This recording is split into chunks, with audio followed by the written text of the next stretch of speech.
இப்போ விலைவாசிலாம் ஏறுது தானே. அப்போ உங்கள் பிஸ்னஸ் வந்து எப்படி அடிபடுது? நகையை வச்சு ஜுவல் லோன் எதுவும் ஜுவல் லோன் மாதிரி எடுத்திருக்கோம். நகைக்கு நம்ம வட்டி கட்டிகிட்டு இருக்கோம்.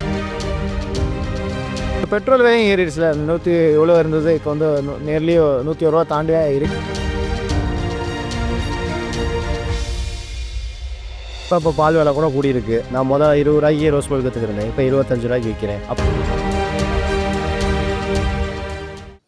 இன்றைக்கி வீடியோ எதை பற்றின்னு பார்த்தோம்னா, ஸ்ட்ரீட் வெண்டார்ஸ், அதாவது தெருவோரம் பிஸ்னஸ் பண்ணுற பீப்புள்ஸோட ப்ராப்ளம்ஸ் அண்ட் சொல்யூஷன் பற்றி தான். போய் அதாவது மதுரையில் காலவாசலில் வந்து ஸ்ட்ரீட் வெண்டார்ஸோட சைட்லேயே நம்ம போய் 2 பேரை வந்து நம்ம சர்வே மாதிரி எடுத்திருக்கோம், என்ன ப்ராப்ளம் ஃபேஸ் பண்ணுறாங்க. ஸோ அந்த வீடியோ போய் பார்த்துட்டு வந்துடுங்க. பேக்ரவுண்டு ஹாஸ்டலில் இருக்கேன், ஸோ வந்து பிஜி ஹாஸ்டலில் இருக்கேன், அதனால் வந்து பேக்ரவுண்ட் கொஞ்சம் அட்ஜஸ்ட் பண்ணிக்கோங்க. ஓகே, பார்த்துட்டு வாங்க.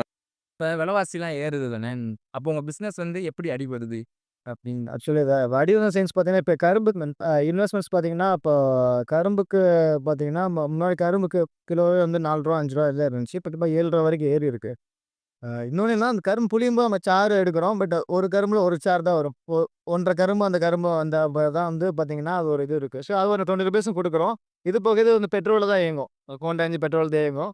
ஸோ பெட்ரோல் விலையும் ஏறிடுச்சுல. 100 எவ்வளோ இருந்தது, இப்போ வந்து நியர்லி 101 ரூபா தாண்டியா இருக்குது அந்த இடத்துல. ஸோ மைலேஜஸ் ஏற்றும்போது ஒரு நாளைக்கு இப்போ நம்ம 2 லிட்டர் பெட்ரோல் யூஸ் பண்ணுற மாதிரி அந்த விருட்டம்.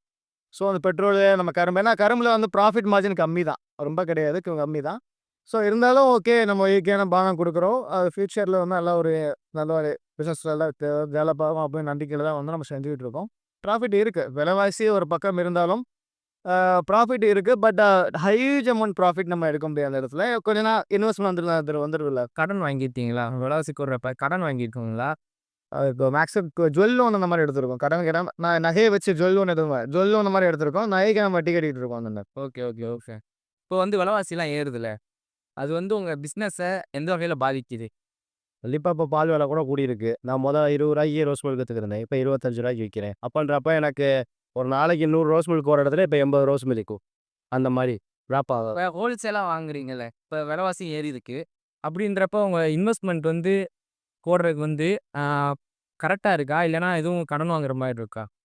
கண்டிப்பாக வேறு சூழ்நிலை வருது. அப்போ வந்து விலைவாசி கூடுறப்ப கண்டிப்பாக வந்து நம்மளுக்கு பிஸ்னஸில் இன்வெஸ்ட்மெண்ட் வந்து அடிபடுது. அதுதான். வீடியோ பார்த்துருப்பீங்க. அவங்க வந்து விலைவாசி ஏறுறதுனால அவங்க பிஸ்னஸில் என்ன ப்ராப்ளம் ஃபேஸ் பண்ணாங்க அப்படின்றத ஷேர் பண்ணியிருப்பாங்க. ஃபஸ்ட் நம்ம வந்து விலைவாசி ஏன் ஏறுது அப்படின்ட்டு பார்க்கலாம். விலைவாசி ஏன் ஏறுது? மக்கள்கிட்ட பணப்புழக்கம் அதிகமாகிறப்ப அவங்களோட பையிங் கெப்பாசிட்டி அதிகமாக இருக்கும். ஸோ அவங்களால வந்து நினச்சதை வாங்க முடியும். அப்படி வாங்க முடிகிறப்ப அந்த பொருளுக்கான டிமாண்ட் அதிகமாகும், பொருள் பற்றாக்குறையாகும். ஸோ அதோட டிமாண்டு தேவை அதிகமாகும். ஸோ கம்பெனி என்ன பண்ணுவாங்க, அதோட விலையை அதிகப்படுத்துவாங்க. இப்படி தான் விலைவாசி ஏறுது. ஸோ இதை வந்து கண்ட்ரோல் பண்ணுறதுக்கு ஆர்பிஐ அண்டு கவர்மெண்ட் வந்து 2 வேலை பார்ப்பாங்க. ஒன்று, ஆர்பிஐ என்ன பண்ணுவாங்கன்னா, நம்ம பேங்க்கில் வந்து இன்ட்ரெஸ்ட் ரேட் இருக்கும்ல, வட்டி அதிகப்படுத்துவாங்க. இது எப்படி நம்மளோட விலைவாசியை வந்து கம்மி பண்ணும் அப்படின்னு நீங்கள் கேட்டிங்கன்னா, லோனோட இன்ட்ரெஸ்ட் வந்து அதிகப்படுத்துகிறாங்க. ஸோ லோன் வாங்குறவங்களோட எண்ணிக்கை கம்மியாகும். ஸோ அவங்கக்கிட்ட இந்த பணப்புழக்கம் வந்து கம்மியாகும். ஓகேவா? அதனால் அவங்க வந்து எதையும் வாங்குறதுக்கு வந்து யோசிப்பாங்க. அண்டு வாங்க முடியாது. காசு வந்து எக்ஸ்ட்ரா இருக்கிறப்ப தான் அது இதுன்னு வாங்கணும்னு தோணும். ஸோ அப்போ அந்த இடத்துல வந்து அந்த பொருளோட டிமாண்டு கம்மியாகுது. ஸோ ஆட்டோமேட்டிக்காக கம்பெனி அதோட ப்ரைஸை கம்மி பண்ணிடுவாங்க.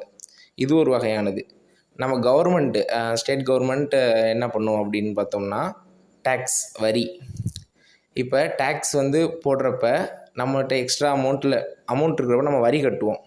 ஸோ நம்மகிட்ட அமௌண்ட் கம்மியாகும் அண்டு அந்த பையிங் கெப்பாசிட்டி சேம் டிக்ரீஸ் ஆகும். இது மூலியமாகவும் விலைவாசி கம்மியாயிரும். இது ஒரு சைக்கிள் மாதிரி தான். அண்டு எப்படி வந்து மக்கள்கிட்ட பணப்புழக்கம் அதிகமாகுது அப்படின்னா, அதுக்கு ஒரு எக்ஸாம்பிள் சொல்கிறேன்.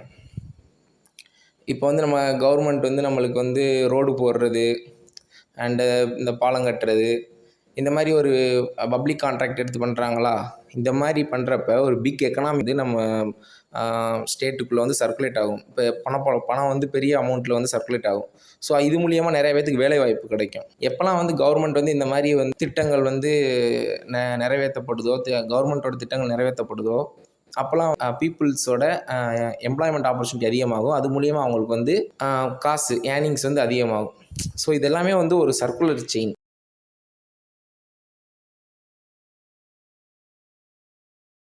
அப்படி விலைவாசி கூடுறப்ப தெருவோரத்தில் பிஸ்னஸ் பண்ணக்கூடியவங்க போடுற இன்வெஸ்ட்மெண்ட் வந்து பாதிக்கப்படும்.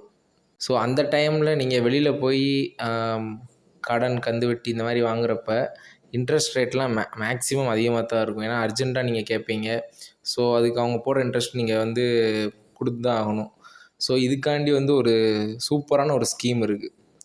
அந்த ஸ்கீம் எப்படின்னா, உங்களுக்கு அவங்க கடனும் கொடுத்து அதுக்கு இன்ட்ரெஸ்ட் ரேட்டே வேணாம் அப்படின்னு சொன்னால் எப்படி இருக்கும்? அதுதான் இந்த ஸ்கீம். ஸ்கீமோட பேர் என்னென்னா பிஎம் ஸ்வநிதி. இந்த ஸ்கீமு எப்படி ஒர்க் ஆகும் அப்படின்னா, நீங்கள் போய் பப்ளிக் பேங்க்கு, ஸ்டேட் பேங்க், கனரா பேங்க்கு, இல்லைனா பேங்க் ஆஃப் பரோடா, எந்த பேங்க்லனாலும் போய் கேளுங்க, இந்த ஸ்கீம் இருக்கும். இந்த ஸ்கீமில் வந்து நீங்கள் ஃபஸ்ட்டு இப்போ தான் போகிறீங்க அப்படின்னா உங்களுக்கு வந்து 10,000 வந்து இந்த ஸ்கீமில் வந்து தருவாங்க.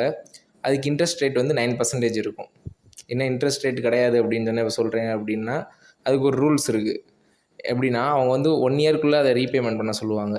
நீங்கள் கரெக்டாக 1 இயர்க்குள்ளே அதை வந்து ரீபேமெண்ட் பண்ணிட்டீங்க அப்படின்னா, அந்த 9%ல் 7% வந்து சப்சிடியாக வந்து கவர்மெண்ட், ஏன்னா நீங்கள் கரெக்ட் டயத்தில் வந்து கொடுத்துட்டீங்க, அதனால் வந்து உங்களுக்கு வந்து சப்சிடியாக 7% வந்து கவர்மெண்ட் வந்து கொடுத்துருவாங்க. ஸோ வந்து நீங்கள் 2% வந்து இன்ட்ரெஸ்ட் ரேட் இது பண்ணும். Maximum 0 to 2%.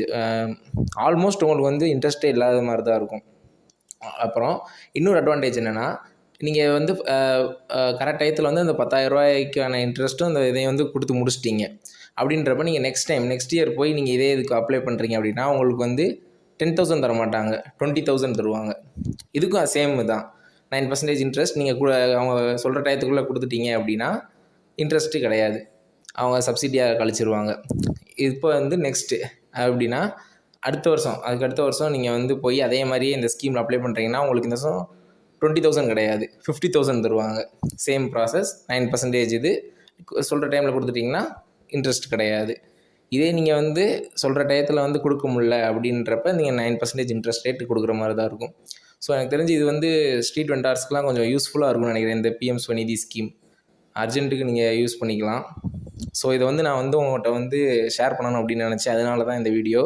சரி, நம்ம 4 சவத்துக்குள்ளே பேசிவிட்டு இதை ஷேர் பண்ணால் கொஞ்சம் எஃபெக்டிவாக அவங்களுக்கு இருக்காது அப்படின்றனால தான் காலவாசலில் வந்து இங்கே ஹாஸ்டலில் தங்கியிருக்கேன். காலவாசலில் வந்து போய் ஸ்ட்ரீட் வெண்டார்ஸை அப்ரோச் பண்ணேன். அதில் 2 பேர் வந்து அக்செப்ட் பண்ணாங்க வீடியோ எடுக்கிறதுக்கு. அந்த அண்ணாங்கிட்ட தான் பேசி அவங்க உண்மையிலேயே விலைவாசினால் அவங்களோட பிஸ்னஸ் பாதிக்கப்படுது அப்படின்னு கேட்டுட்டு வீடியோ பண்ணுவோம் அப்படின்றதுக்காண்டி தான் கேட்டது. சப்போர்ட் பண்ணுங்கள், யூஸ்ஃபுல்லாக இருந்துச்சுன்னா யூஸ் பண்ணிக்கோங்க. தேங்க்யூ.